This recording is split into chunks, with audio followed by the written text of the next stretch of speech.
perempuan itu hal yang paling krusial yang harus dia jaga itu pertama kuasanya ya.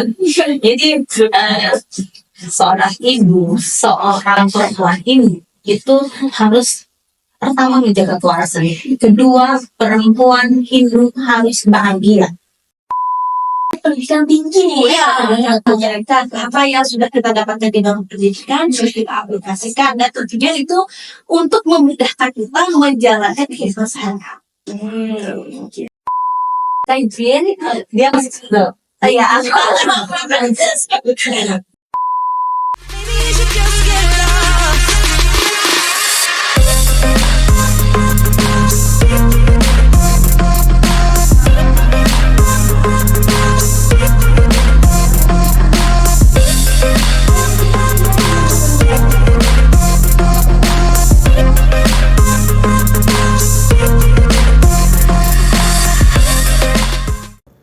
Om Swastiastu, Om Abhidharmastu, Namo Sidang, Om Anugerah Ketawiyantu Wiswara.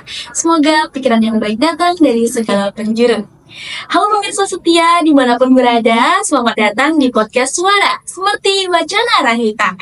Dialog yang menyelami ajaran Weda dan membedah fenomena serta isu dengan perspektif yang segar dan beragam. Bersama saya, Vivi Apri, yang akan menemani diskusi intelektual kita pada hari ini. Pemirsa Suara, di era modern saat ini kaum perempuan tumbuh menjadi pilar kekuatan dan inspirasi di berbagai lini kehidupan. Ada yang memimpin sebuah komunitas kecil hingga perusahaan besar. Ada yang menciptakan inovasi di bidang sains dan teknologi. Bahkan, perempuan saat ini juga telah ikut serta dalam mendobrak batasan di dunia politik. Bisa dibilang nih, bahwa perempuan modern adalah sosok yang multitalenta, berkarya, menginspirasi, dan terus berjuang untuk kesetaraan serta kemajuan. Namun, pernahkah sekiranya pemirsa Suara menengok ke belakang? Bagaimana sebenarnya posisi perempuan dalam teks-teks klasik Hindu yang kita miliki, yang akhirnya membentuk dasar budaya dan tradisi kita? Nah, inilah yang akan kita telisik hari ini dalam diskusi mengenai topik peran perempuan dalam Veda Smriti, sebuah dialog dalam tradisi dan emansipasi. Sebentar, kita akan berdiskusi mengenai bagaimana sastra suci ini menggambarkan posisi perempuan, dan yang lebih utamanya lagi adalah bagaimana kita bisa membuka ruang dialog antara tradisi yang kaya serta semangat emansipasi di era modern ini.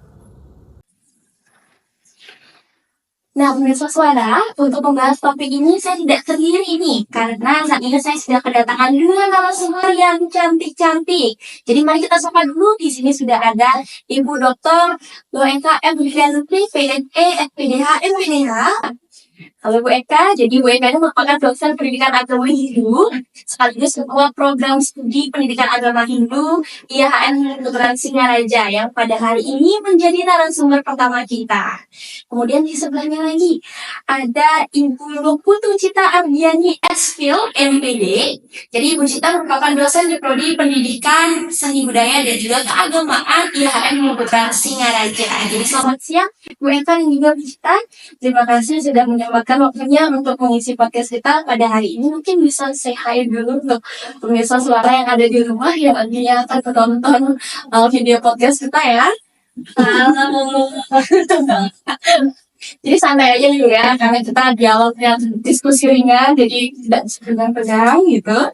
Nah, untuk pemanasan Ibu, jadi boleh dong diceritain sedikit buat pemirsa Suara yang ada di rumah sebenarnya Weda Smriti itu apa sih Bu?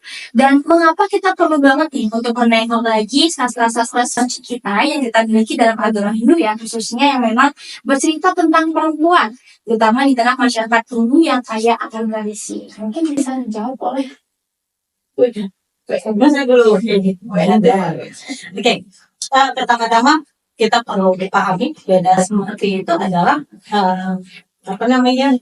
pusaka suci di mana itu diturunkan melalui ingatan-ingatan para maharshi kita. Jadi orang-orang suci kita yang mendapatkan wahyu dari Tuhan itu mulai menyusun hal-hal baik yang sudah diinstruksikan oleh Tuhan itu sendiri.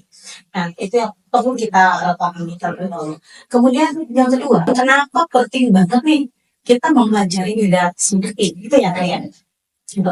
Kalau kita telisik dari Manawada Sastra, jadi kita lihat sastranya dulu dari Manawada Sastra Sarga 2 Manawada Sastra Sarga 2 Sloka 10 itu dikatakan bahwa Stristu Wedo Wijnio Dharma Sastra Wai Semerti Tesarwa Tesakin Mansi Tagbam Dharma Hibabau, yang artinya tetapi lo bahwa Weda itu berasal dari Sluti dan Samanti.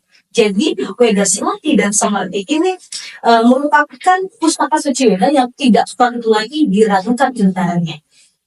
Jadi itu datangnya kenapa penting banget kita mempelajari sastra-sastra suci Weda. Jadi Weda Sluti, Samanti itu penting banget kita pelajari karena di sana sumber ajaran Hindu itu sendiri.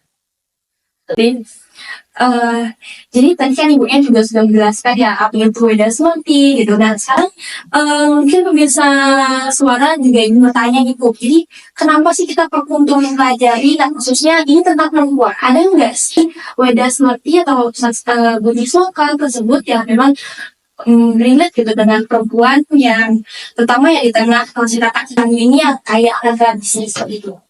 Kalau kita satu sloka ya, di dalam Karta Sastra Sarga 14 Sutta 2 Matra 27 dikatakan bahwa wahai wanita, dengan kedatangan kami ke rumah suami, jadi ciptakanlah sesuatu kebahagiaan di sana. Kemudian bebaskan keluarga tersebut dari penderita. Itu adalah salah satu sloka yang mensyaratkan bahwa ternyata perempuan ini ketika dia sudah berumah tangga, dia banyak sekali memiliki tugas dan fungsinya masing-masing. Nah, di dalam rumah tangga ini kan terdapat di dalam Weda Smriti di Kriya Sutra seperti itu. Jadi penting banget kita pahami apa tugas fungsi kita sebagai perempuan, entah itu sebagai perempuan yang sudah berumah tangga, yang dalam hal ini tugas kita sebagai pasangan ya. Jadi bagaimana peran istri di dalam rumah tangga, kemudian bagaimana nantinya peran perempuan itu sebagai seorang ibu, sehingga di dalam menjalankan kehidupannya dia akan tetap berada pada rancangan dari itu sendiri. Jadi itu. Karena kan sekarang banyak sekali yang tragedi Ya, bunuh diri, kemudian pelakor, gitu ya. Jadi ya penting banget sih ajaran-ajaran sastra itu kita pelajari supaya rumah tangga kita itu aman. Tujuan rumah tangga itu kan untuk mencari kebahagiaan. Jadi kan tujuan akhir kita maksudkan jaga kita dari SMP dan lain. Bahagianya yang di akhirat sana, waktu itu berawal dari bahagia kita di dunia ini. Jadi itu sih. mungkin dari guru kita sendiri ya, ada pandangan mengenai bagaimana kita khususnya perempuan ya mengenai waktu belakang gitu.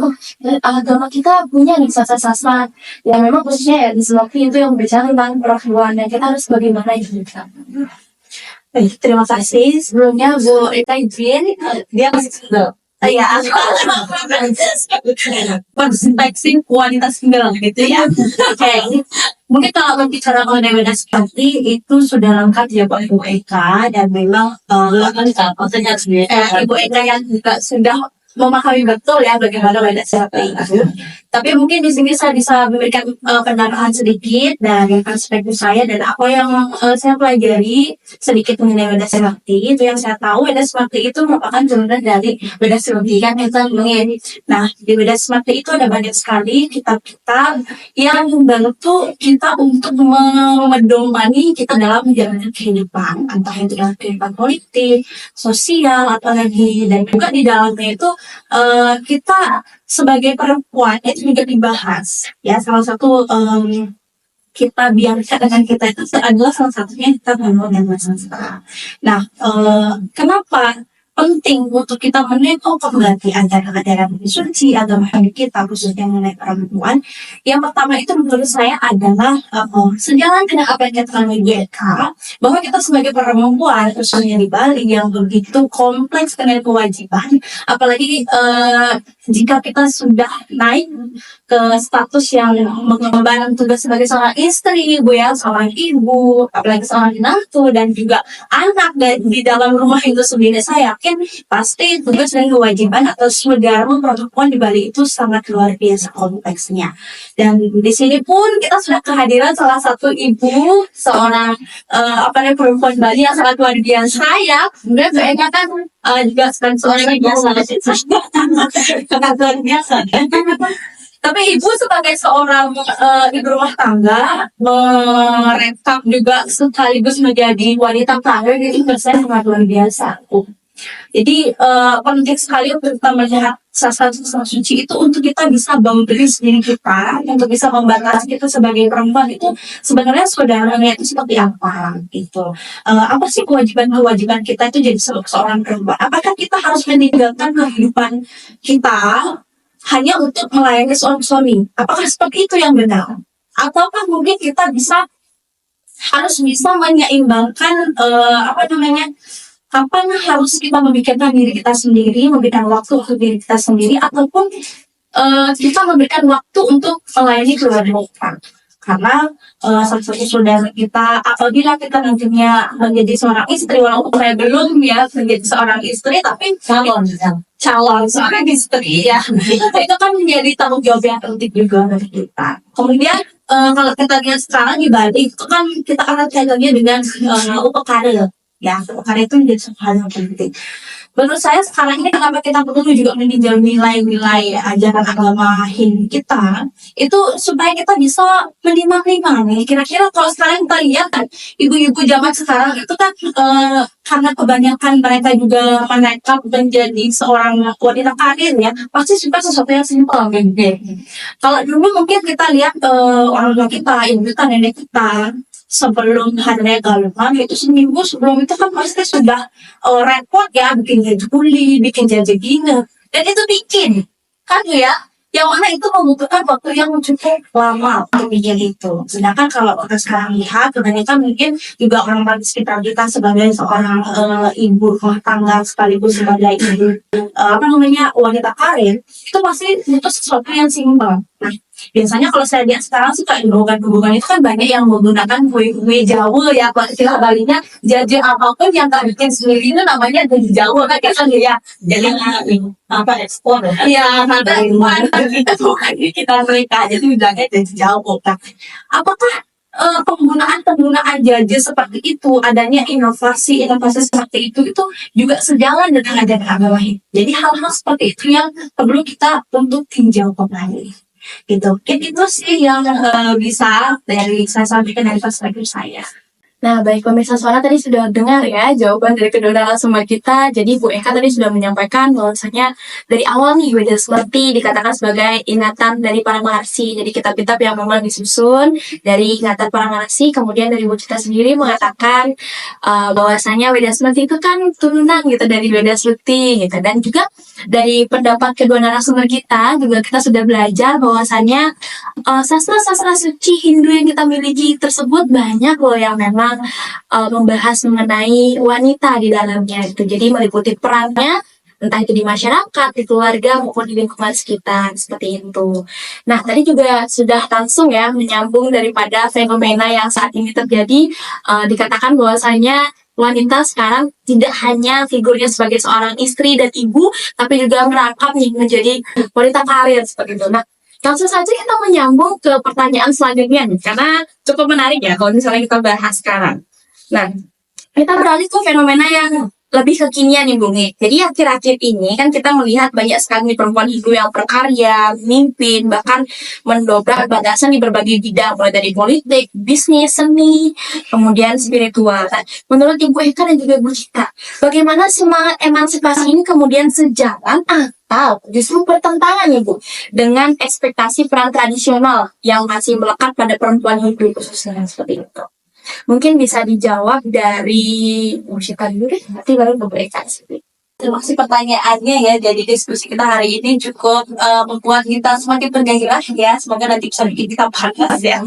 Oke, jadi mengenai semangat emansipasi wanita, apakah itu bertentangan atau sejalan dengan nilai-nilai ajaran dalam agama kita gitu. Oke, sebelum berbicara mengenai emansipasi wanita ya, kita perlu bahas lagi mengenai perempuan itu seperti apa, peran dan hakikat perempuan itu seperti apa. Dalam filsafat itu sebetulnya topik mengenai pembicaraan mengenai perempuan itu sangat sering dijadikan sebagai topik utama. Bahkan ada beberapa argumen-argumen yang bernohok mengenai perempuan itu sendiri. Salah satunya itu adalah pendapat yang disampaikan oleh filsuf terkenal yaitu Aristoteles. Ya, jadi Aristoteles ini mengatakan bahwasanya perempuan itu adalah laki-laki yang tidak sempurna secara biologis. Jadi kenapa Aristoteles kemudian bisa menyampaikan statement tersebut ya? Jadi ada dua pandangan. Yang pertama dari segi pandangannya itu dilihat dari segi biologis dan dari segi filsafat dan juga sosial. Yang pertama kalau dia bicara mengenai pandangan biologis. Jadi Aristoteles itu memandang bahwa laki-laki itu punya gen aktif, ya, gen aktif yang dalam tanda kutip itu mampu menciptakan. Dalam hal ini menciptakan manusia melalui spermanya. Kemudian perempuan itu dipandang sebagai makhluk yang pasif karena dianggap hanya memiliki wadahnya saja, yaitu sel telur itu sendiri. Jadi Aristoteles ini bilang apa? Bahwa manusia itu tidak akan ada, sel telur itu tidak akan mampu dibuahi kalau tidak ada yang namanya sel sperma. Maka dari itu Aristoteles pun kemudian memantapkan lagi argumentasinya dengan mengatakan bahwa laki-laki itu punya karakteristik tertentu. Salah satunya itu adalah bersifat rasional, ya, jadi lebih mengutamakan rasional logikanya mereka dibandingkan dengan emosional. Kemudian karakteristik yang lainnya itu adalah aktif. Kemudian juga laki-laki itu cenderung untuk memiliki sikap pemimpin, ya. Sedangkan perempuan itu justru kebalikannya, dianggap kebalikannya. Perempuan itu dianggap sebagai makhluk yang emosional. Jadi dia kecerdasan emosionalnya itu lebih tinggi dibandingkan dengan laki-laki. Mungkin di sini para Gen Z juga relate dengan hal tersebut ya, yang mana perempuan itu lebih mudah baper, ya kan, lebih mudah overthinking, lebih mudah cemas. Padahal sebetulnya yang dicemaskan itu bukan sesuatu hal yang besar. Mungkin dari itu juga masyarakat itu dilihat dengan menyatakan apa yang disampaikan oleh Aristoteles mengenai hal tersebut. Dan Aristoteles juga menekankan bahwasanya perempuan itu mempunyai karakteristik itu adalah dia lebih cenderung untuk dibimbing. Jadi secara tidak langsung Aristoteles di sini mengatakan bahwasanya laki-laki itu harus membimbing perempuan dan perempuan itu diciptakan untuk melengkapi keberadaan laki-laki itu sendiri. Sehingga dari situ mungkin ini juga yang menjadi akar yang menyebabkan perkembangan konsep patriarki yang kita kenal sampai saat ini. Ya, selain itu juga kalau kita berbicara mengenai perempuan zaman dulu pada abad pertengahan, mungkin teman-teman perhatikan di sini yang sudah pernah dapat mata kuliah filsafat ya, pasti rata-rata filsuf itu adalah laki-laki. Nah, jarang sekali kita menemukan filsuf perempuan. Walaupun ada, cuman jumlahnya tidak sebanyak yang laki-laki. Nah, ini juga menjadi salah satu momok ya, karena pada zaman itu perempuan itu boleh sekolah, laki-laki itu boleh sekolah, cuman kalau laki-laki itu dia lebih diarahkan ke hal-hal yang bersifat tinggi, seperti hal-hal yang mampu mengasah logika, mengasah pembelajaran mengenai filsafat. Sedangkan perempuan itu lebih diarahkan ke hal-hal yang bersifat mampu meningkatkan keterampilan, seperti belajar memasak, belajar mengasuh anak, jadi lebih diarahkan ke situ. Mungkin ini juga yang mendasari perkembangan konsep patriarki.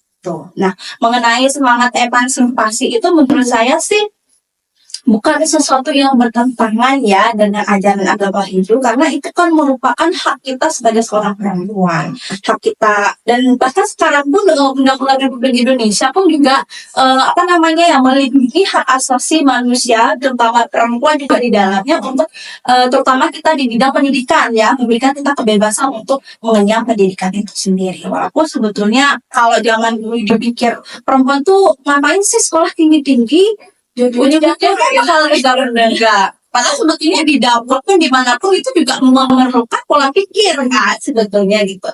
Cuman itu tapi sejauh ini saya lihat pendidikan juga sangat penting ya, terutama untuk meningkatkan pola pikir walaupun misalnya dia pada akhirnya sekolah tinggi-tinggi, misalnya S2, S3, tapi ujung-ujungnya dia akan kembali lagi ke dapur, tapi sedikit tidaknya dia bisa mewariskan gen kepada anaknya. Karena menurut para ahli itu, ternyata yang mewariskan gen kecerdasan kepada anak itu adalah berasal dari perempuan, dari ibu ya, dari ibu itu sendiri. Dari pendapat Lucita tadi kita sudah mendengar ya pemirsa suara di rumah. Jadi emansipasi wanita itu dia sejalan dengan memang ekspektasi peran tradisional yang melekat pada perempuan Hindu. Jadi tidak apa-apa ketika tadi juga disinggung masalah kalau misalnya kita berpendidikan nih menjadi perempuan S1, S2, S3 tapi ujung-ujungnya di dapur, ujung-ujungnya menjadi ibu rumah tangga, tidak apa-apa karena nanti yang akan kita wariskan kepada anak-anak kita nanti adalah gen kecerdasan, jadi begitu ya. Tadi juga dibahas mengenai sejarah ini kurang lebih kenapa dari dulu mungkin sampai sekarang masih kental gitu ya budaya patriarki yang ada di tengah-tengah kita gitu karena memang dari peradaban Romawi seperti itu sudah dari pendapat Aristoteles, sudah filsuf-filsuf yang lain memang mendukung adanya hal demikian karena laki-laki dipandang memang memiliki jiwa ataupun sesuatu yang lebih tinggi daripada perempuan seperti itu. Tapi sekarang kita sudah mampu mendobrak itu semua teman-teman. Nah, itu pendapat dari Bu Cinta. Sekarang kita akan beralih ke Bu Eka nih. Karena kebetulan ibunya kan selain menjadi ibu rumah tangga seperti itu ya, berkarir juga menjadi kaprodi gitu, memimpin program studi pendidikan agama Hindu, kemudian juga mengajar mahasiswa. Jadi tidak satu dua hal yang beliau kerjakan, tapi juga banyak. Jadi kita langsung saja bertanya kepada Ibu Eka terkait pertanyaan ini. Oke. Ketika kita berbicara mengenai emansipasi wanita, artinya kita berbicara mengenai hak dan kewajiban kita. Tadi kita sudah membahas dalam sastra yang tadi satu slogan dari dalam sastra, kemudian kita juga melihat dari kajian-kajian kitab suci Weda kita bahwa kan di sana wahai wanita dengan kedatanganmu ke rumah suamimu gitu. Kita datang ke rumah suami semoga menjadi petunjuk terang terhadap keluarganya. Artinya perempuan itu sangat banyak tugas tanggung jawabnya, banyak fungsinya dan mungkin bisa dikatakan sebagai sentral di dalam rumah. Bangsa yang besar itu tercipta dari rumah yang sehat. Rumah yang sehat berarti anak-anak di dalamnya sehat. Anak-anaknya terdidik dengan baik. Kemudian makannya terjamin, kesehatannya terjamin. Dan itu bisa membuat bangsa kita bisa menjadi lebih produktif besar. Nah, ketika kita berbicara mengenai rumah, misalnya kan sudah dijelaskan kalau kita lihat di dalam sastra kita, bagian sekali tugas-tugas tanggung jawab istri di dalam rumah tangga. Salah satunya adalah istri mampu mengatur keuangan di dalam rumah tangga. Itu ada di dalam sastra suci kita. Selain dia mengatur keuangan, dia juga bekerja bersama suaminya untuk mencerdaskan keluarga itu. Jadi tentu di sini kan tidak hanya peran ibu rumah tangga kasur, cuci, membantu, bisa masak, gitu. Kalau di kasur kan kita melayani suami bukan hanya seperti itu, tapi ternyata tugas kita pun jauh lebih besar. Di samping itu, seorang perempuan mungkin memiliki keinginan sendiri. Jadi setiap orang pasti punya ya, bukan hanya laki-laki. Perempuan memiliki cita-cita, mungkin berkarir yang cemerlang dan lain sebagainya. Tapi tentu saja dia tidak melupakan rumah. Jangan sampai karirnya hebat di luar, tapi di rumah dia menjadi cahaya yang lebih. Jadi kan di sini poinnya adalah bagaimana di rumah kita bisa menjadi penerang. Gitu. Untuk apa? Untuk kita dekat kehidupan mereka. Kita nggak butuh keluar di luar jadi perempuan yang hebat, tapi di dalam rumah tangga juga seperti itu. Jadi di sana tugas kita sebagai seorang perempuan. Nah, di sastranya ada tiga sutra tadi. Bagaimana tugas kita di dalam sebagai rumah tangga, bagaimana kita bisa berkomunikasi dengan pasangan supaya nantinya rumah tangga kita enak, tidak hanya si perempuannya aja yang merasa capek, karena kan banyak ya, apalagi ibu-ibu yang baru punya anak nih, baby blues dan lain sebagainya. Jadi biar tidak terjadi hal-hal sedemikian rupa, kemudian tanggung jawab dalam pacaran, pakara, terutama di era modern. Tadi kan ibu ceritanya menyampaikan perempuan itu harus bisa di segala-galanya gitu. Kalau kita nggak bisa, ada yang perlu kita lakukan. Strateginya gimana? Misalnya, nggak ada waktu untuk uji jahitan, karena banyak nih tugasnya di luar.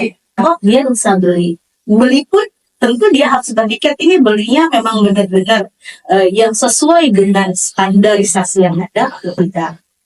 Jadi agama itu kan agama itu dibalut dengan kebudayaan ya. Jadi di mana dia ada, di sana dia berkembang dengan kebudayaan. Jadi itu yang mungkin perlu kita perhatikan juga sebagai perempuan Hindu gitu. Ini kesimpulannya sebenarnya sangat sejam. Jadi belajar agama ini sebenarnya sangat mengasihkan. Banyak hal yang ada di dalam ajaran Hindu. Jika kita misalnya sakit, kita tentu melihat konteks Ayurveda di sana. Itu kan dasar dari seperti. Kemudian ketika kita ini kan kelas dewasa ya, kita udah dewasa. Seksualitas kita terganggu misalnya seperti itu. Oh, ada memang sastra-sastra yang mempelajari itu Kama Sastra atau Kama Sutra itu sendiri, bagaimana kita bisa berkomunikasi dengan pasangan sehingga rumah tangga itu bisa bagus gitu. Kemudian ketika kita mau berkarir, tentu kita harus mempelajari dong ilmu politik ya. Nah itu ternyata juga ada. Jadi kita belajar di atas sastra di sana. Jadi itu semua sebenarnya sejarah agama Hindu itu sejalan dengan kehidupan yang kita jalani dari baru lahir, dari belum lahir ya sampai nanti kita meninggal, itu semua ada. Tinggal kita-kitanya aja ya. Apalagi Gen Z sekarang. Itu pelajaran kuno. Jadi ketika kita berpikir kuno itu bukan berarti tidak bagus, tapi ternyata di sana ada rule-rule-nya. Dasarnya kenapa sesuatu yang modern ini bisa terjadi? Itu kan karena hal-hal yang dulu memang sudah dilakukan oleh para kedua-kedua kita. Jadi gitu. Nah, baik pemirsa suara tadi yang udah dijawab ya sama Bu Eka kalau katanya sangat sejalan dengan antara emansipasi dan juga apapun gitu bentuk tradisi maupun kepercayaan kita yang ada di Hindu khususnya gitu. Jadi ketika kita memiliki peran gitu ya yang banyak entah itu di rumah, di masyarakat, di kampus, bahkan sebagai orang pengajar bisa membatasi memang kita harus dituntut seperti ini gitu. Ajaran kita kaku dan apapun itu tidak seperti itu, tapi memang Hindu sangat fleksibel, segala macam ilmu pengetahuan ada di dalamnya, di dalam diri kita juga dijelaskan gitu. Jadi tidak perlu khawatir, tidak perlu risau ketika kita menjadi perempuan Hindu yang ingin berdaya, ingin menginspirasi dan ingin berkarya seperti itu, pasti tidak akan ada batasan-batasan seperti itu. Justru akan sangat senang ya, sangat bisa menjadi sebuah inspirasi bagi orang lain yang ada di sekitar kita. Nah, melanjutkan dari pertanyaan kedua tadi, sebenarnya tadi kita udah dapat isu-isu jawaban sebenarnya untuk di pertanyaan ketiga ini, tapi akan saya tanyakan ya mengenai di mana isu yang sering muncul terhadap perempuan Hindu nih, khususnya bahwasanya dalam tanda kutip ini di sini adalah beban ganda seperti itu yang dirasakan perempuan Hindu Bali khususnya ya. Jadi di satu sisi mereka dituntut untuk sukses di ranah publik, tapi di sisi lain juga punya tanggung jawab besar di ranah domestik dan juga adat gitu. Jadi bagaimana pandangan Ibu Eka dan juga Ibu Cita mengenai fenomena ini, dan adakah strategi atau hubungan yang sekiranya bisa diberikan agar perempuan di Hindu itu tidak merasa terbebani akan dua hal tersebut? Itu dijawab dari siapa dulu ya? Kita Ibu Eka dulu lah. Karena beliau berbeda sebenarnya Mali sampai kakak sedangkan dalam lagi sangat tua. Tidak juga. Kita pisahkan dulu ya untuk bicara perempuan Hindu dengan perempuan Hindu Bali. Jadi perempuan Hindu yang kita tahu maksud saya. Jadi ketika kita berbicara mengenai Hindu itu kan sangat simpel sebenarnya.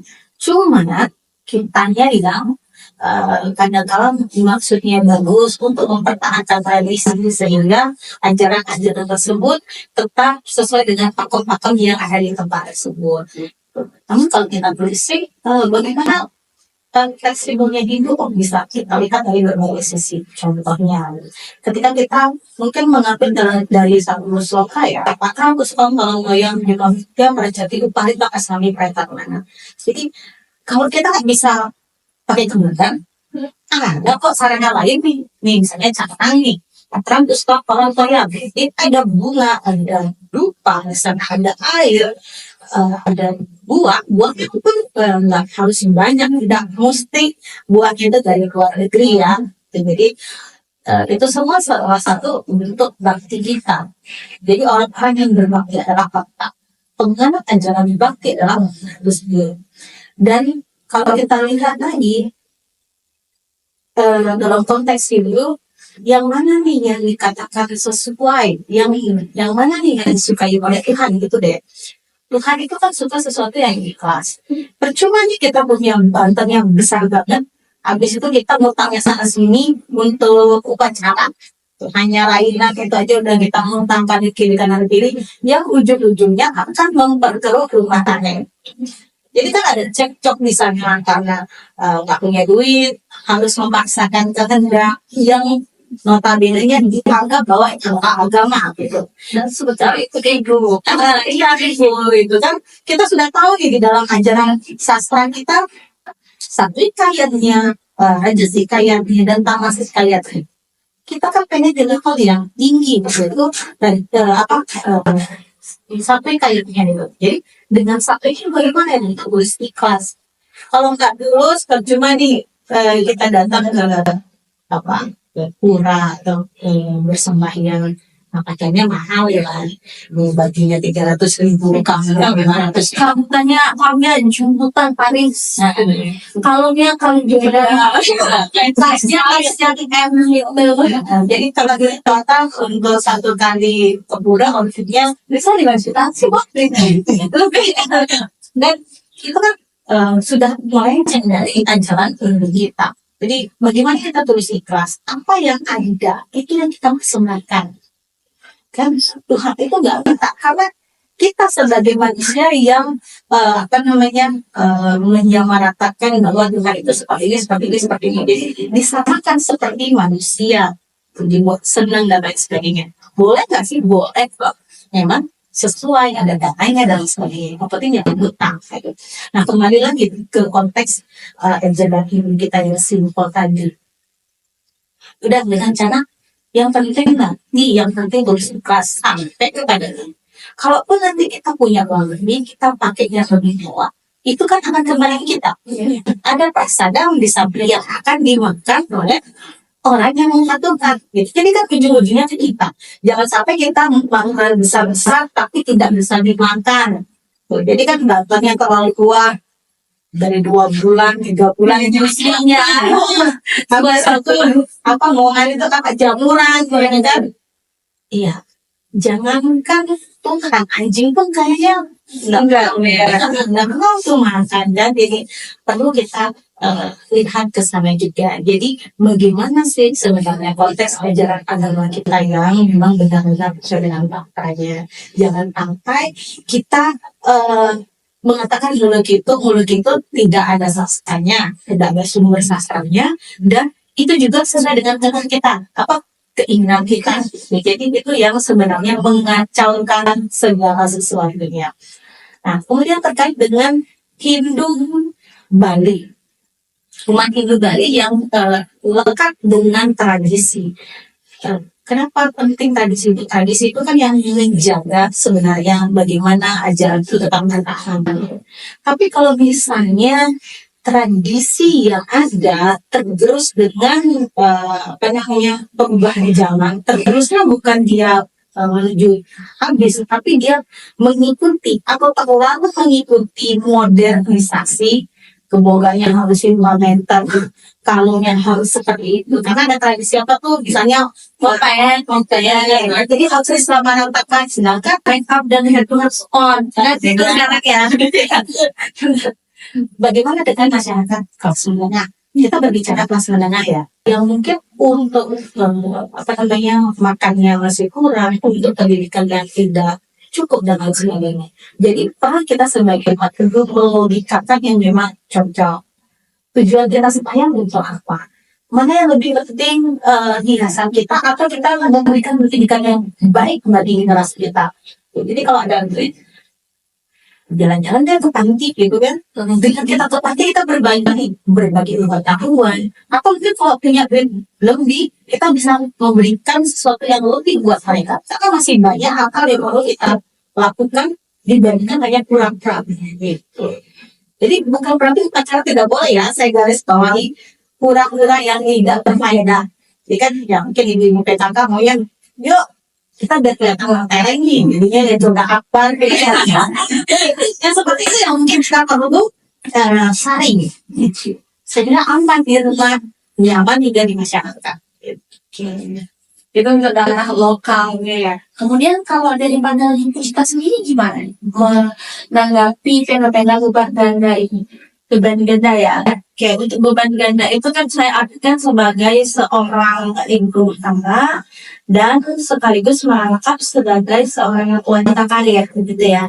Dan juga dengan embel-embelnya kita harus juga ngayah di desa gitu ya. Apalagi kita di Bali itu kan sangat kental dengan yang namanya penyambut beradit. Nah mungkin kalau dari segi pengalaman saya tidak bisa begitu banyak memberikan ya.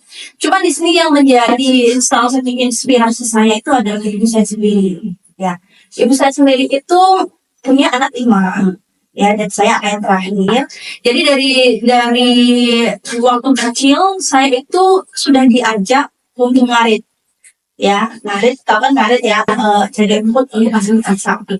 Dan hebatnya seorang perempuan ya, bukannya saya di sini membandingkan antara ibu saya dengan bapak saya dengan ibu saya yang mana yang lebih hebat gitu, bukan seperti itu. Cuma dari situ saya lihat gambaran bahwa seorang ibu itu dia mampu mengerjakan beberapa tugas, beberapa kegiatan sekaligus dalam waktu yang bersamaan dan semuanya selesai dengan sangat baik. Jadi waktu itu saya diajak ngarit sama ibu saya ya. Sebelum saya tinggal di kampung, saya diajak ngatur oleh ibu saya. Di dalam satu waktu itu kan artinya ada 2 tugas yang harus dikerjakan oleh ibu saya. Yang pertama ngarit dan harus menjaga saya sebagai anak yang masih harus diemong gitu lah istilahnya.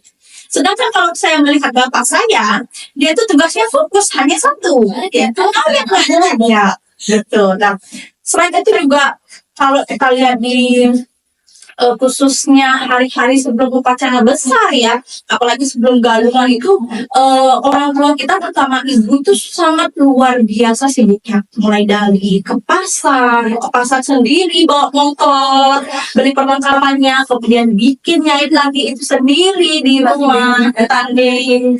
Dan saya agak mulas ibu ya, jadi kasihan sebetulnya ibu saya. Jadi mereka nanding sendiri, belum lagi mereka pada hari-hari itu harus menggahak sendiri. Sedangkan bapak-bapak ini biasanya hanya nyate, dan itu nyate biasanya bumbunya itu sudah disiapkan oleh ibu. Kemudian ada pun juga sudah ibu yang ngaduk. Jadi bapak-bapak tidak tahu itu, mereka boleh cetak ibu lagi. Jadi kalau saya lihat itu sebenarnya sangat luar biasa. Saya kagum dengan kekagumannya ibu saya, tidak melebihi juga kekaguman saya dengan bapak saya ya. Tetapi dari situ saya bisa melihat bahwa ibu itu peran dan bagaimana dia bisa mengorganisir kegiatan dalam waktu bersamaan sangat luar biasa sekali. Tentunya di sini kan juga saya banyak sekali belajar dari Ibu Eka ya, bagaimana tugas dan kewajiban kita sebagai istri dalam ajaran agama ini seperti apa ya, dia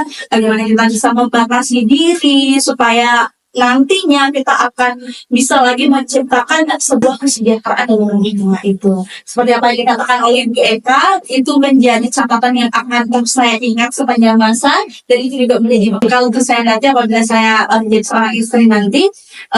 Apa ya namanya ya, tadi Ibu menyebutkan bahwasanya percuma ya kita keluar di luar karena kita bagus, tapi di rumah kita menjadi cahaya yang redup begitu. Itu sangat luar biasa. Terima kasih itu. Sebenarnya saya juga lagi belajar.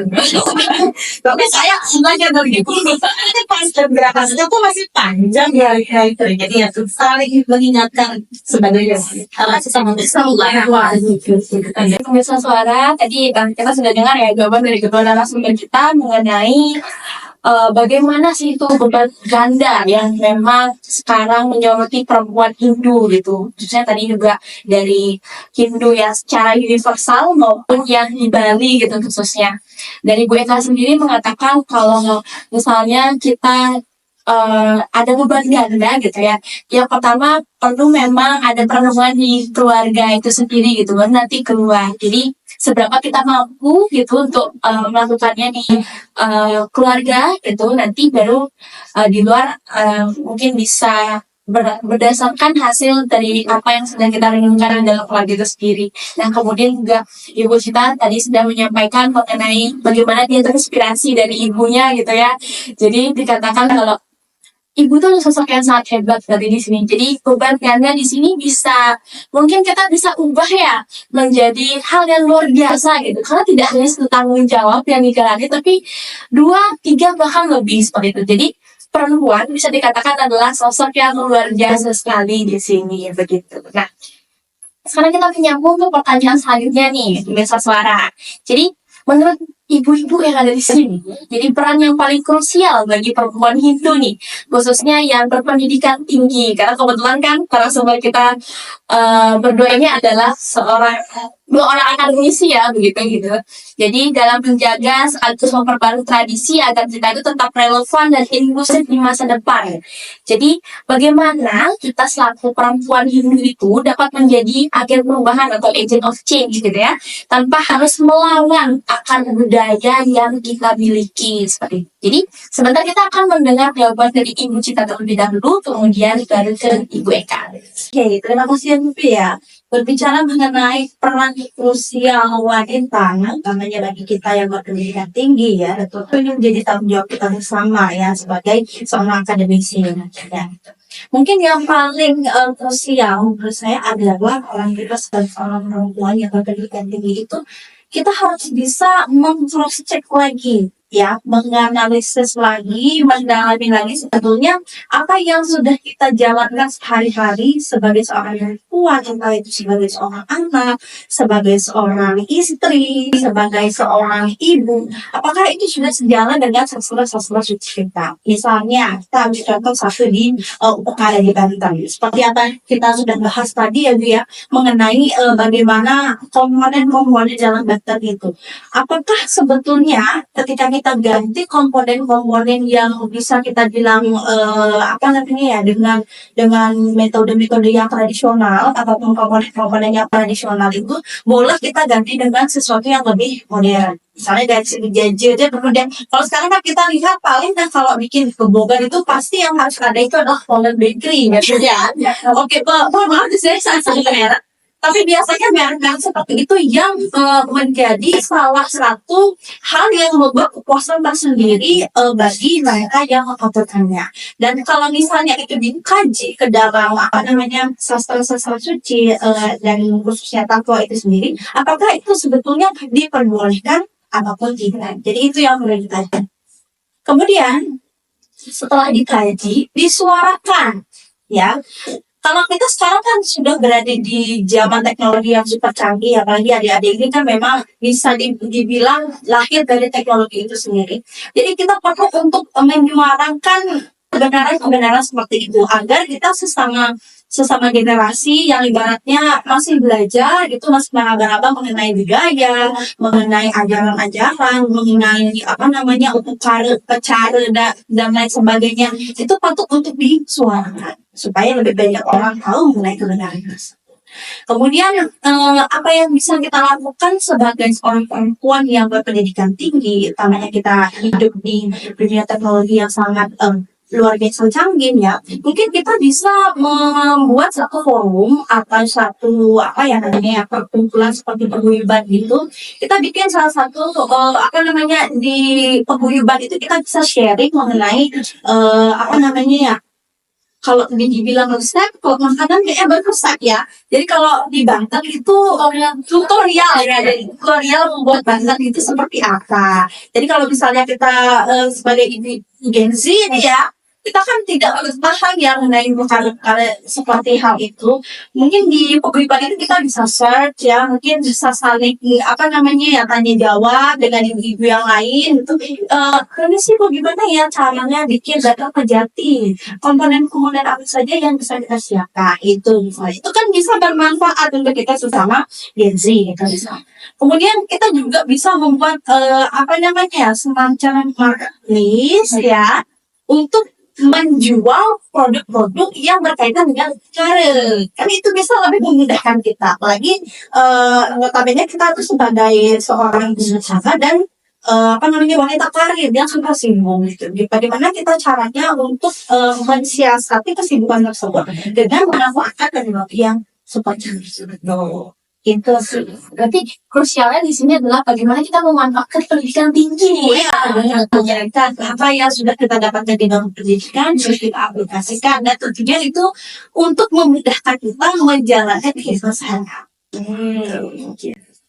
Jadi banyak ya peran perempuan ketika dia sudah mengantongi atau menjejal pendidikan gitu ya teman-teman desa suara gitu. Jadi ketika kita sudah memiliki pengetahuan di bidang itu khususnya di agama ya kok dari ibu-ibu yang ada di sebelah saya gitu itu bisa diaplikasikan ke keluarga, masyarakat seperti itu. Kemudian kita menularkan nilai-nilai yang bermanfaat juga untuk orang-orang di sekeliling kita. Itu jawaban dari Bu Cita. Sekarang kita beralih ke Bu MK nih. Kira-kira bagaimana pendapatnya? Apa yang paling krusial bagi perempuan Hindu yang khususnya mereka yang sudah memiliki pendidikan tinggi gitu, kemudian bagaimana sih bisa menjadi agen perubahan tanpa harus melawan akar budaya dari Hindu itu sendiri? Tadi sudah ditanya ya sama si Vicky. Jadi perempuan itu hal yang paling krusial yang harus dia jaga itu pertama kuasanya ya. Jadi seorang ibu, seorang perempuan ini itu harus pertama menjaga kewarasannya. Kedua, perempuan Hindu harus bahagia. Kita tahu banyak sekali tekanan-tekanan di masyarakat. Jadi ketika perempuan itu mengikuti arus yang menyenangkannya, maka dia tidak akan bisa memperlihatkan apa yang ada di dalam dirinya. Jadi seolah-olah ketika dia sudah menikah, harga dirinya sudah tidak ada. Jadi kita sebagai perempuan Hindu harus memperlihatkan bagaimana sejatinya perempuan yang baik dalam artian ibu yang sehat. Ibu yang sehat itu akan melahirkan anak-anak yang sehat. Kalau ibunya tertekan dengan berbagai macam tekanan, entah itu tekanan ekonomi, sosial, bahkan mungkin dia ketika dia berkarir dia juga memiliki tekanan tersendiri di dunia kerja, tentu itu akan membuat seorang perempuan tidak baik-baik saja, tidak baik-baik saja di rumah dan tidak baik-baik juga di kantor, yang menyebabkan dia melakukan hal-hal yang berlarang. Tapi kalau dia sebagai seorang perempuan sudah bahagia, sudah mencoba membuat kebahagiaan sendiri, maka apapun yang dijalaninya dia akan senang. Jadi kan tujuan kita berkeluarga itu tadi menjadi keluarga yang sakinah. Jadi keluarga yang bahagia di sana. Caranya bagaimana? Perempuan harus mampu memanajemen diri. Bukan berarti dia mengatur-ngatur apa namanya keluarga atau mungkin kalau kita dengar saya pernah mendengar apa yang namanya kerbau dicacatinnya.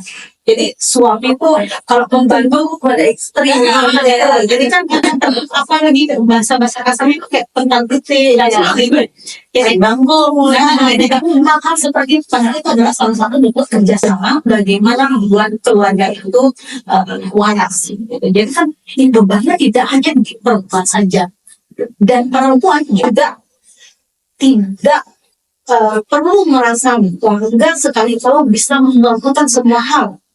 Kita menyadari bahwa kita sebagai manusia yang memiliki banyak kekurangan, kita sadar di mana tupoksi kita. Jadi untuk membuat bahagia itu tidak dengan serta-merta semua hal harus kita gapai, gitu ya. Itu poinnya dari saya, sehingga kita mampu memilah dari diri. Oh saya itu tujuan semuanya kemana nih? Kalau memang misalnya, nanti ketika saya berkarir, karir saya sukses, kemudian di rumah tangga misalnya bisa lulus juga, udah ada nih tujuan beda. Kemudian perlu di strategi. Oh, apakah ada yang sedang membantu? Kalau semuanya dikerjakan sendiri oleh si perempuan, bisa gila perempuan itu. Nah, jadi kalau ada yang membantu, oh, berarti sudah ada nih yang mengurus di rumah. Misalnya si perempuan ini yang sudah ada backingannya, atau yang sudah ada yang membantu di dalam rumah tangga, dia bisa mencapai hal yang kayak mungkin karirnya yang ditonjolkan di dalam kendalinya, sehingga nyaman di tempat kerja, nyaman juga di keluarga. Tapi kalau misalnya saya mau mengejar karir nih, biar kelihatan keren di rumahnya, anaknya nggak bisa lulus, isinya burung, misalnya seperti itu kan akan menjadi momok tersendiri. Jadi kita sebagai perempuan untuk menjaga diri kita, menjaga bahagia kita, harapannya kan umur panjang. Harapannya nanti kita bisa melihat anak-anak yang cerdas, anak-anak yang kita lahirkan. Oh, itu dari apa yang kita lakukan bersama-sama dengan pasangan. Kemudian yang kedua, mengenai Anda. Bagaimana nih perempuan Bali ya, saya katakan. Perempuan Bali melihat adat istiadat tersebut. Kalau perempuan tersebut mampu, sanggup untuk menjalankan di berbagai lini, di rumah oke, di tempat kerja oke, di adat juga dia bisa ikut serta, itu akan sangat bagus sekali. Tapi kalau dia sudah tahu komposisinya seperti apa, mungkin ada komunikasi antara si istri dengan pasangannya. Oh, kalau seperti ini bisa nggak nanti si suaminya yang lebih menonjol di masyarakat. Nah, jadi ada itu sudah di backing atau di backup oleh pasangan, gitu. Supaya apa, terjaga nih stabilnya. Kalau perempuan sudah capek, pasti ngewel kan, gitu. Akhirnya pedagang nih, gitu kan. Ya harusnya cantik jadi jelek, apalagi kan misalnya jelek gitu ya, dasarnya jelek, habis itu marah-marah, udah rumah tangga kacau. Rumah tangga yang kacau karena tidak ada rumah, pasangan juga pasti nggak tenang ya, gitu. Jadi itu perlu kita mengadakan komunikasi dengan pasangan. Tapi ketika kita berbicara mengenai adat, ada aturan-aturan yang memang disepakati bersama, aturan tertulis dan tidak tertulis. Kita juga harus sadar diri kalau jarang ngayat ke pura atau ngayat di banjir, pasti akan menjadi dua bibir, ya. Telinga perempuan juga harus kuat-kuat kalau dia mengambil jalan itu, dalam artian si bapaknya nih yang lebih dominan di masyarakat, gitu. Jadi dia juga harus tahu konsekuensi yang dihadapi ketika perempuan itu mengambil pilihannya. Kalau dia berkarir, artinya di rumah dia harus siap-siap juga. Siap-siap mungkin tidak terpenuhi hak-hak yang memang menjadi tugas tanggung jawab di rumah. Kalau ini sudah keren, ada backingannya, ada yang membantu, berkarir, oke. Apalagi di masyarakat ini tidak hal ini. Tapi kalau misalnya tidak ada bantuan sama sekali, perempuan harus berpikir kembali mana yang lebih dilakukan. Jadi itu menurut saya penting sekali untuk kita. Karena anak-anak kita nanti akan tumbuh menjadi anak-anak yang harusnya hebat. Tapi kalau kita tidak sedang kecil mengajarkan hal-hal yang baik, mengajarkan pendidikan yang baik, memantau bagaimana perkembangan anak-anak kita, bisa jadi kitanya yang keren di masyarakat, anak kita tidak keren. Kitanya mungkin menjadi keluarga yang hebat nih, ternyata ujung-ujungnya kita memakai narkoba seperti itu, ikut tawuran, ikut sesuatu yang bisa terjadi ketika kita tidak strike di rumah tangga. Itu sih dari saya. Mungkin saya menyambung sedikit ya, karena ini pembahasannya cukup menarik dan ini menjadi kadang saya akan betul dengan dua ya. Jadi jadi ini juga sebetulnya menjadi ketakutan saya sendiri dan juga generasi di tahun kelahiran saya yang sama. Jadi kami melihat dengan itu banyaknya fenomena-fenomena yang kita lihat di sosial media ya, yang mana sebelum dia meninggal itu sangat eksis ya. Artinya eksis dalam artian dia bekerja dengan baik, dia bisa merawat dirinya dengan baik, cantik, terawat, rapi gitu. Cuma ketika mereka sudah menikah, kok malah sebaliknya Bu ya, seperti mereka terlihat kehilangan jati dirinya, mereka tidak punya waktu lagi untuk dirinya sendiri, dan itu menjadi salah satu ketakutan saya sejujurnya ya Bu ya. Kadang kalau liburan itu nggak bisa ya. Iya, betul itu. Padahal sebetulnya kalau kita lagi, ya kita gali kembali katanya ya, kodrat perempuan itu kan hanya 3 Bu ya, kalau tidak salah ya, menstruasi, hamil, dan menyusui. Kalau tidak salah ya Bu ya, gimana dapat ibu mengenai hal tersebut Bu? Karena kan nggak bisa dipakai oleh laki-laki ya. Iya. Melahirkan nggak bisa laki-laki, menyusui nggak bisa juga. Dan ini yang sebenarnya membuat kita sebenarnya jauh lebih tinggi ya. Kalau kita lihat itu jauh lebih tinggi. Namun hebatnya kalau kita bilang timbangan perempuan itu mereka mau uang. Untuk apa? Untuk bisa menjaga harga diri pasangan kita. Kalau kita lihat banyak kok perempuan-perempuan yang karirnya keren banget. Dari segi finansial juga mereka tinggi seperti itu. Tapi dia juga harus tahu bagaimana kontraknya sebagai seorang perempuan. Dengan cara apa? Dengan cara mendukung pasangannya menjadi orang yang lebih hebat lagi. Ada pepatah yang mungkin saya dengar ya. Kalau suaminya keren, istrinya tidak keren, itu bisa dipertanyakan. Berarti ada masalah di rumah tangga. Begitu juga sebaliknya. Istrinya keren nih, suaminya cuma camping dan karuan seperti itu. Jadi kan itu sangat tidak cocok. Akan lebih cocok terlihat di masyarakat suaminya keren, istrinya keren. Suaminya ganteng, istrinya cantik. Gitu. Tapi kalau cantik sekarang sebenarnya gampang dengan operasi kan bisa ya. Wah, cuma terlupa ya punya operasi makanya sekarang modal. Dan kalau itu berhasil, betul. Jadi di sini yang teredukasi bukan hanya bersuara, tapi saya di sini juga sangat teredukasi ya dari podcast ini ya. Oke, jadi kalau dari contohnya mereka tadi, itu kita penting banget sebagai perempuan yang paling krusial itu adalah menjaga kewarasan. Bener sih, bener. Karena zaman sekarang ya setelah melahirkan biasanya perempuan tuh baby blues gitu ya. Dan juga ada fenomena yang akhir-akhir ini banyak diperdebatkan dan diutak tentang honeymoon effect kan. Jadi kalau perempuan itu ibaratnya seperti burung flamingo. Jadi ketika dia sudah punya anak, warna pinknya hilang, dia cantik lagi gitu.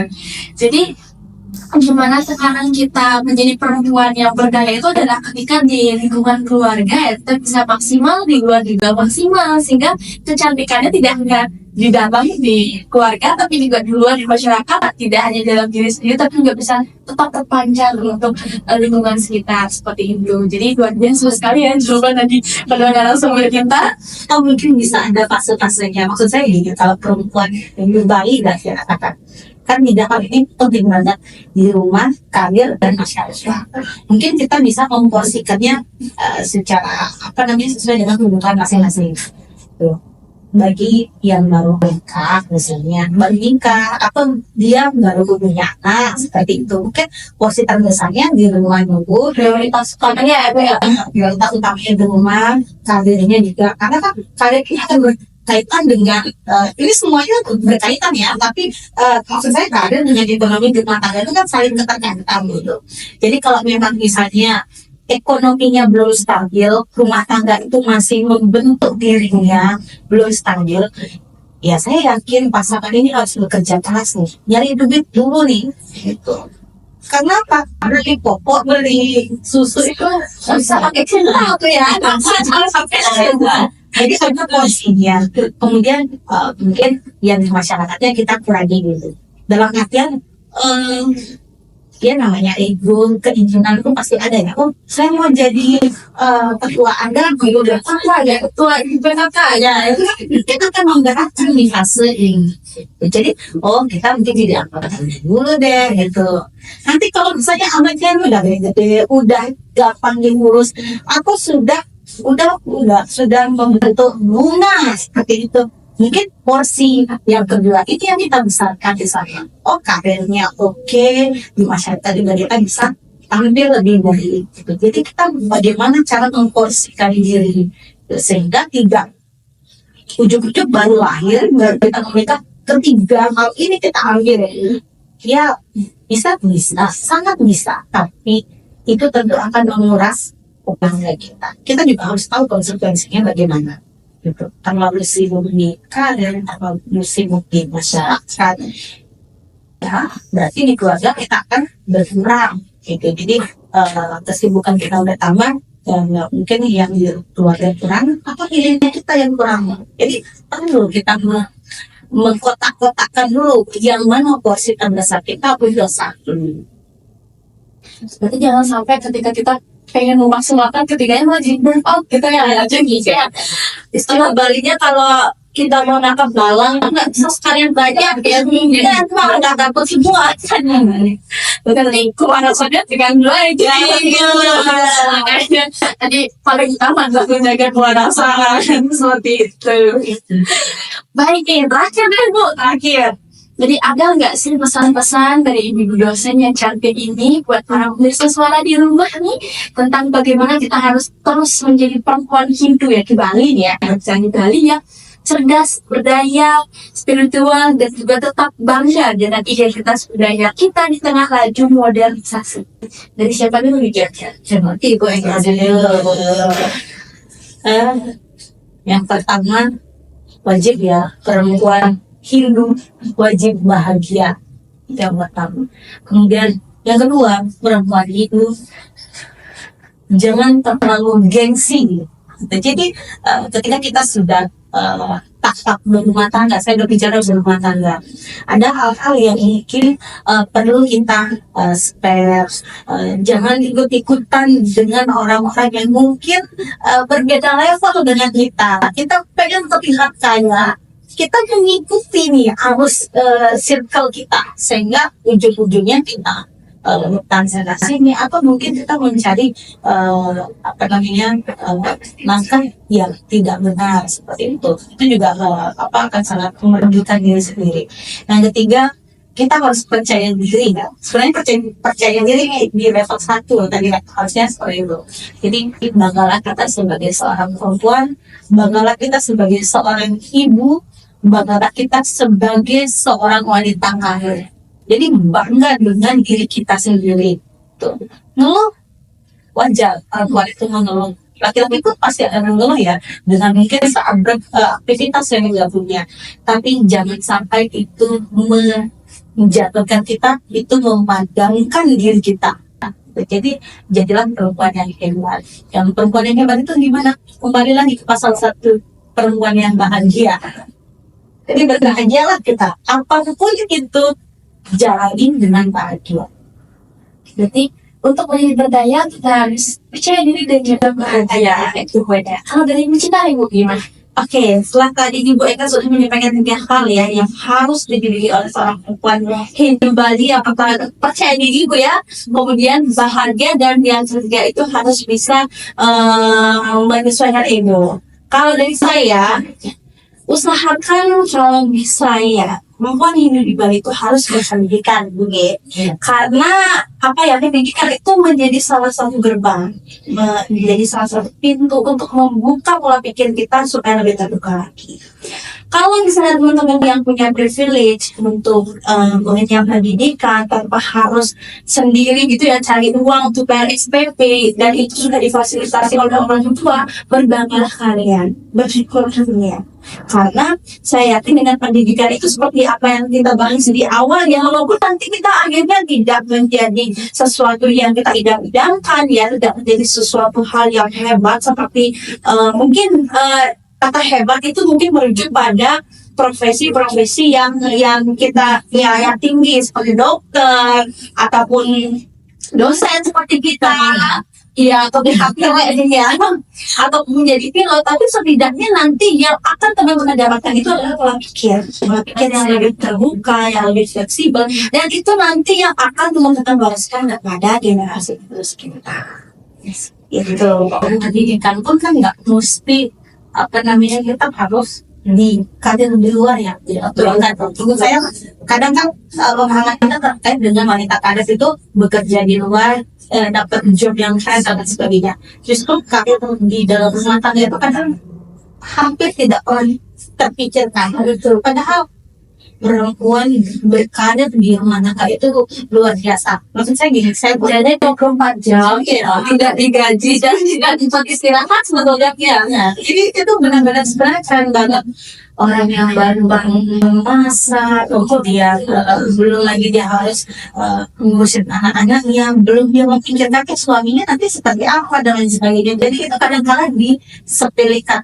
Belum lagi cuci ya. Nah, itu sebetulnya zaman sekarang ada mesin cuci ya. Ada laundry ya, legal kitchen. Ya, kalau saya disuruh nyuci, saya mungkin ada tangan. Saya melihat perempuan-perempuan hebat itu adalah perempuan yang bisa menata anaknya dengan baik. Ya, jadi ketika pikiran bahwa keren itu hanya dalam bentuk pekerjaan di luar sana, profesi yang terlihat keren. Keren yang sesungguhnya adalah bagaimana tujuan dan rumah tangga kan selain untuk meningkatkan diri, kasih itu kan juga menghasilkan anak-anak yang suputra ya. Gitu. Jadi dengan anak-anak yang suputra ini itu akan meningkatkan taraf hidup keluarga, kemudian keluarga tersebut orang tuanya akan terpandang dengan anak-anaknya yang sukses. Jadi sebenarnya hebat banget nih kalau kita bisa berperan lebih besar di dalam rumah gitu. Jadi kalau ini sudah terawasi, sudah bagus, baru kita keluar. Nah kalau bapak-bapaknya kan gimana? Ya tugasnya mereka memang di luar gitu. Tugas mereka itu lain ya. Jadi kan ekonomi itu tugas bapak-bapak untuk bukan kita yang ibu-ibunya itu harus pandai mengatur uangnya, harus pandai menjaga anak-anak kita, harus mampu memberikan rencana kita. Jadi jangan sampai salah berpikir perempuan Bali, perempuan Hindu itu hanya berpikir bahwa keren itu ketika kita sudah mendapatkan profesi-profesi yang diinginkan. Jadi melupakan identitas sebagai seorang ibu di rumah. Jadi itu sih. Jadi dengan pendidikan tadi juga menyambung ya kepada Pak Ibu Eka. Dengan pendidikan kita miliki tidak hanya terbatas pada profesi-profesi tinggi yang mungkin kelihatannya wah gitu, tapi dengan bisa membina keluarga dan menghasilkan anak-anak yang terasa itu sudah sebuah karir atau pencapaian yang luar biasa sekali bagi perempuan Hindu di Bali khususnya. Baik pemirsa suara yang tidak terasa ya, jadi kita sudah sampai di penghujung obrolan ini ya. Tentunya begitu mencerahkan kita. Jadi dari diskusi kita bersama Ibu Eka dan juga Ibu Cita, kita jadi tahu nih bahwa perempuan baik dalam beda seperti maupun di era modern saat ini itu punya peran yang kompleks, indah dan tidak terbatas. Jadi kita bisa belajar bahwa tradisi bukan selalu batasan, melainkan bisa jadi akar yang menguatkan asalkan kita mampu menyerapnya dengan bijak dan relevan dengan semangat emansipasi. Nah, jadi semoga obrolan kita hari ini bisa menjadi inspirasi bagi kita semua, khususnya bagi para perempuan Hindu Bali, untuk terus berkarya, berdaya, dan menjadi cahaya dimanapun kita berada, tanpa melupakan akar budaya dan spiritualitas kita. Terima kasih banyak sekali lagi kepada Ibu Eka dan juga Ibu Cinta atas waktu, ilmu, dan perspektif yang luar biasa di podcast kali ini. Sungguh sebuah kesempatan yang baik ya bagi saya sendiri juga selaku host untuk bisa berbincang-bincang dengan ibu-ibu hari ini seperti itu. Nah, dan untuk pemirsa suara yang sekian mendengarkan, terima kasih juga atas waktu dan atensinya. Jangan lupa untuk terus mengikuti episode-episode menarik lainnya di Suara Simatira Wacana Rantang. Mari terus belajar, bertemu, dan berdaya bersama. Saya Vivi Apri, selaku host pamit undur diri. Sampai jumpa di episode berikutnya, dan semoga kebahagiaan senantiasa menyertai kita semua. Saya tutup dengan mendengarkan para Santi. Om Santi, Santi, Santi Om Rahayu.